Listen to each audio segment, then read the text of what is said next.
Prime Minister Benjamin Netanyahu said he and 5 Israeli prime ministers all agreed to a Palestinian state. So why is there still no peace? In his first pan-Arab interview to the Dubai-based al-Arabiya network, Netanyahu spoke about his vision for peace in the Middle East in a 30-minute interview from his Jerusalem office, saying he's willing to meet Palestinian President Mahmoud Abbas in Ramallah or Jerusalem to discuss peace. Netanyahu said all the issues, including Jerusalem and the Palestinian refugees, are up for discussion. I'm prepared to negotiate with President Abbas for peace between our two people right now. We can do it here in my home in Jerusalem, we can do it in Ramallah, we can do it anywhere, he said. Officials in the Prime Minister's office said Netanyahu's decision to do the interview was in order to get his message out to the Arab world. A senior Palestinian official called on the Palestinian Authority leadership to delay its bid for statehood for a year, fearing the move will cause harm. Nabil Amar, a member of the Palestinian Liberation Organization and a former minister, said the Palestinian Authority has climbed a very high tree with its plan to seek UN recognition of a Palestinian state. Amar said such a move could harm relations with the US and European Union countries who oppose the plan.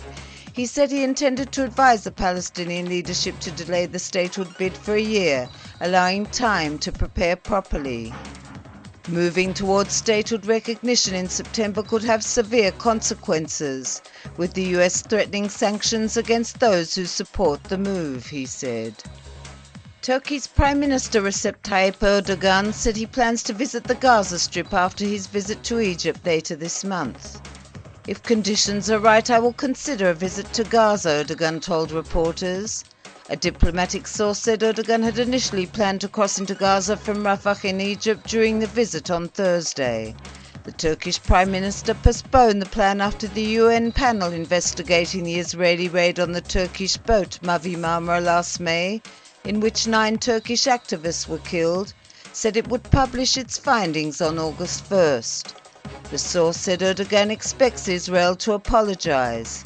In recent weeks, the Undersecretary of the Turkish Foreign Minister and Moshe Yaalon, Israel's Deputy Prime Minister, have engaged in secret talks to try and solve the issue, whereby Israel will issue an apology and pay out compensation to the families of the victims.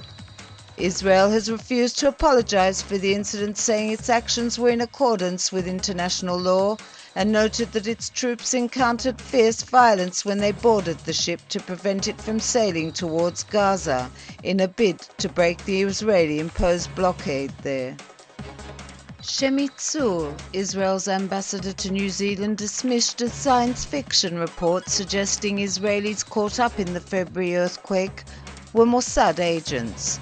New Zealand Prime Minister John Key confirmed an investigation was underway by the SIS, but said there was no evidence the Israelis were intelligence agents.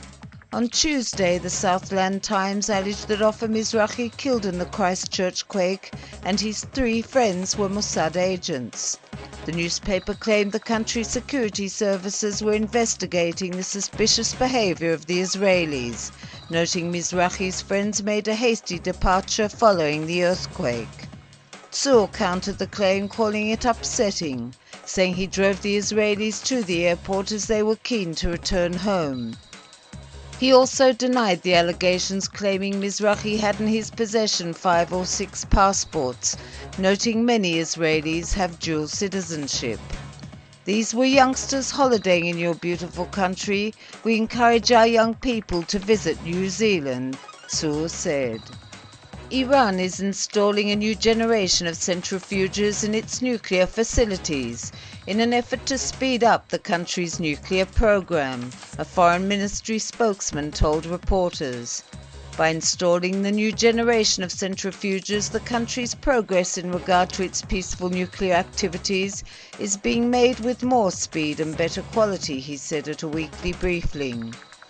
All Iran's nuclear activities are carried out under the supervision of the International Atomic Energy Agency, he said.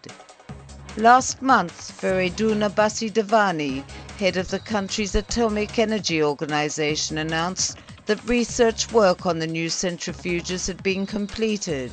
and 164 new generation centrifuges would soon be installed in the Natanz and Fordow enrichment facilities.